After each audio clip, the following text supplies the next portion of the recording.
Hi, how are you? Mag-sanding tap. Mayroong damage dito, yung malalim, saka garas dito.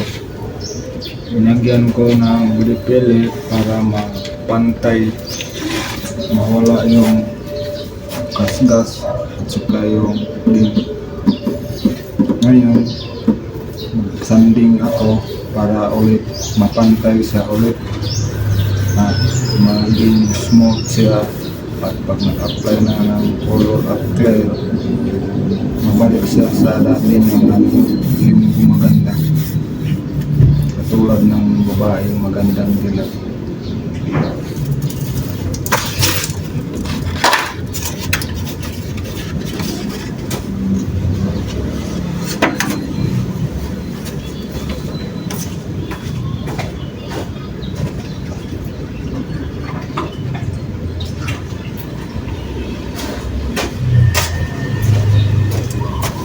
White lang po ito mga kulay guys.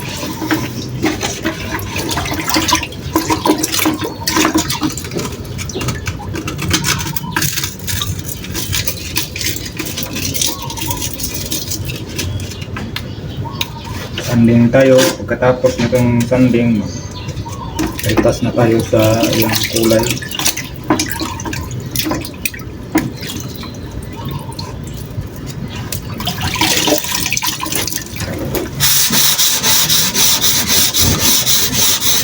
Check out po sa dyan, sa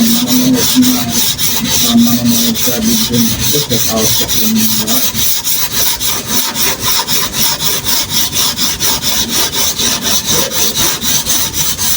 Check out natin yung mga vlogger ng YouTube. Check out po yung lahat dyan.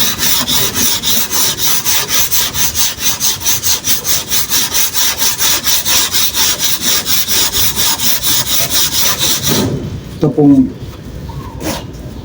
kahoy na ito ay yung tawagin po sa amin yung guide ba? Hindi po nakakaalam, kailangan po mayroong guide pag nagliya, kasi pag kinamayan mo hindi po siya mapantay yung daliri mo, kasi tapos pag nagka-apply ka ng color, lalabas yung diferensya, hindi siya pantay. Kaya kailangan ng guide.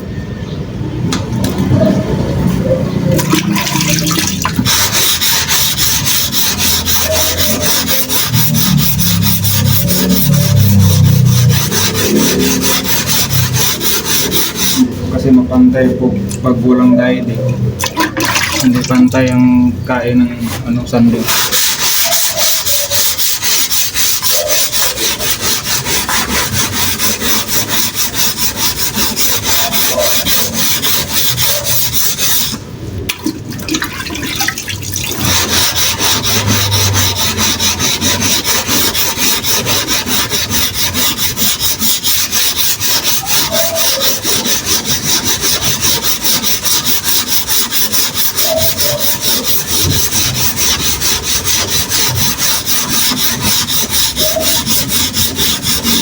Pira po guys pag magpintor ka ng sasakyan, kasi noon sa panahon namin, kahit nga ngayon wala po itong paaralan. Sa ngayon yung mayroon yung welding at saka yung arts, yung pintor na magdodrawing, mayroon na po silang paaralan, pero pag tulad nito sa akin wala po. Charles experience lang po ito.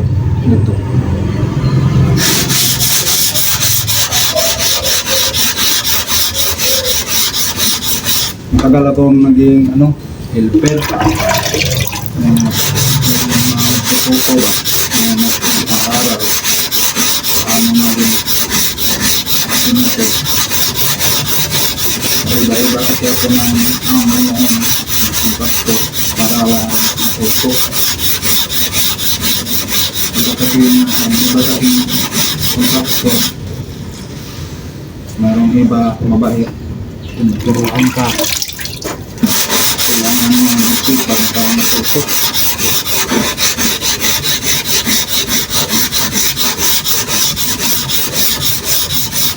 Apat na taon na ako, hindi tauhan ng ito. Kaya natuto na ako, lumabas.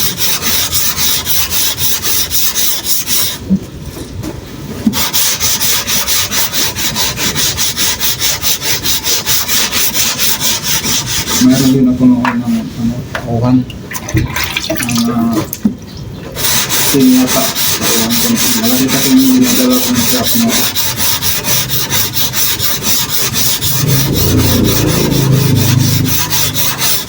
Ngayon wala na po. Puro price na.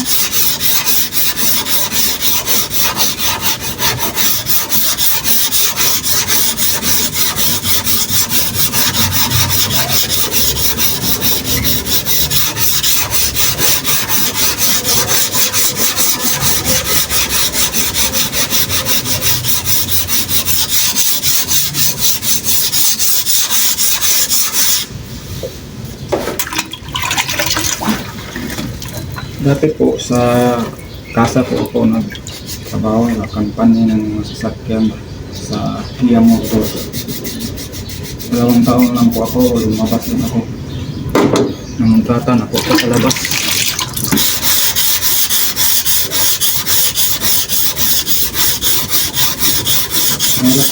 Hirap kasi pag nasa kampanya ka. Bawa mga yung management. Hindi na walang makita paratang logo.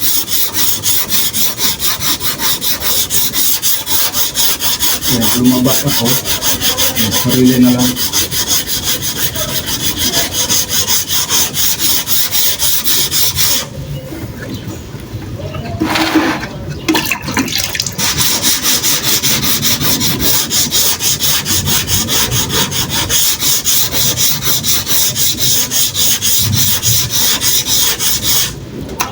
Daming unit ng kasa, ng company ba, hindi ka makawala ng unit.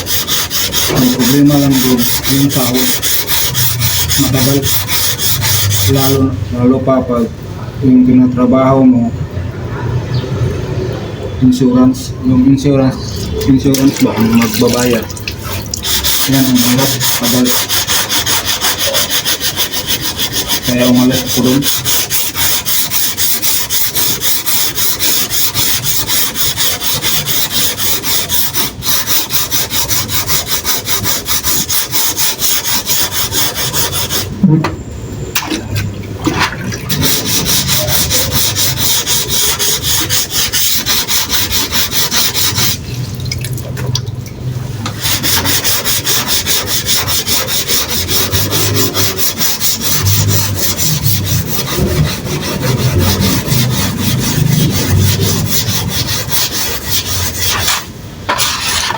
Ito kasi sa company ka kasi yung mga unit doon laban insurance, yung bayad, yung dala rin na insurance.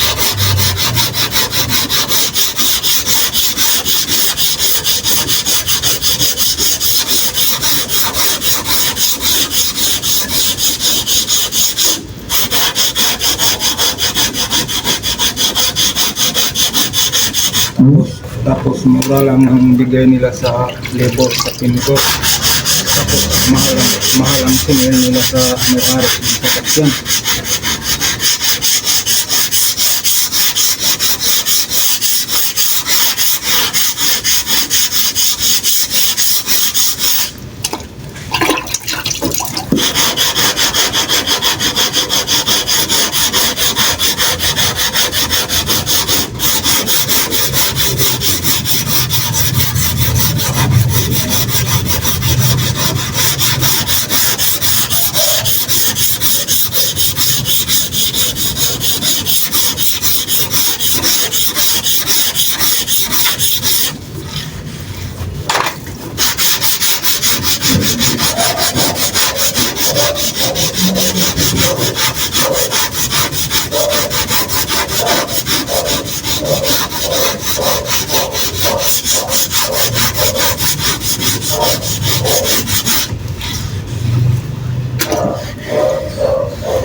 kung pagsasanding, yung sanding kasi tulad nito, may number kasi ito. Ito pag manipis lang ito, tulad nito, manipis lang po ito, manipis. Ginagamit namin yung number ng sanding.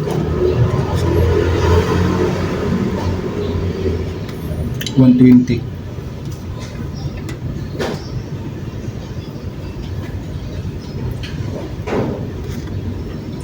120 number. 120. 120 number. Tapos ng 120, ito na rin po. Ang final dito po. Ito 40. Ang number. Pag nagsanding ng masilya, yung masilya, ito body filler, gagamitin first coating ng sanding, katapos na doon, papantay na, sandingan mo ulit ng 40 para yung gas-gas ng 120 maalis siya, para pag buga mo ng kulay, hindi na siya malabas at lalo na siyang smooth.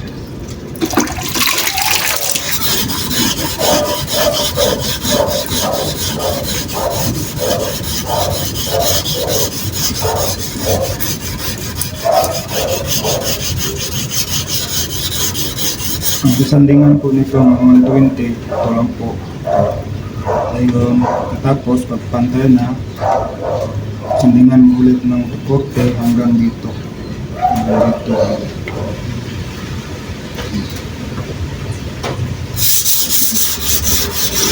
Ito 40 yan.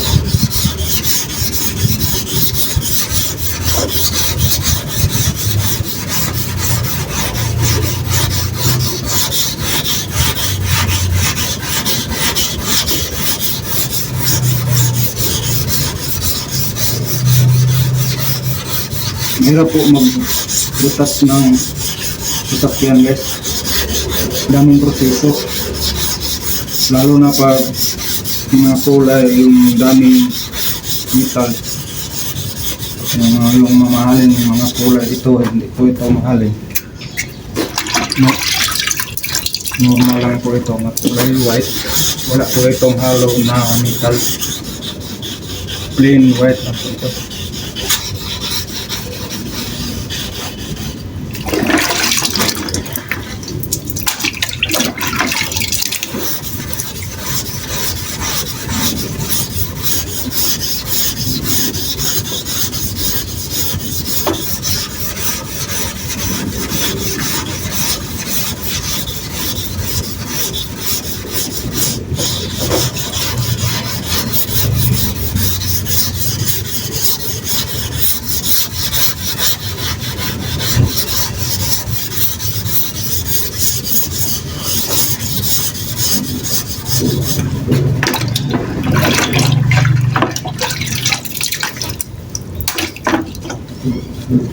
Nasandingan na po natin dito hanggang dito ng 40. Ngayon, sandingan na to ulit ng number 2000 hanggang dito. Buo.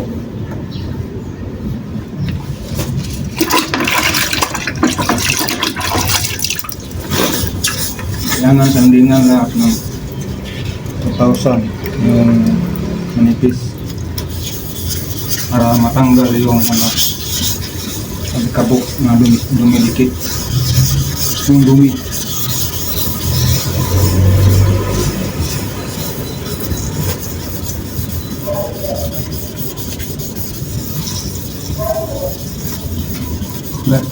Ganito kasi ako pag mag-retouch. Iwan ko sa ibang pintor sa akin lang naman sa experience. Ganito po ako mag-retouch. Pag nagpitas na po ako dito, yung kulay po hanggang dito lang.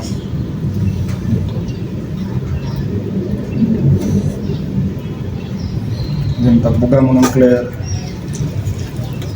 ibuo mo. Buo. Para pagkatapos ng clear, pantay lahat. Pantay sila. Yung kintap niya pantay.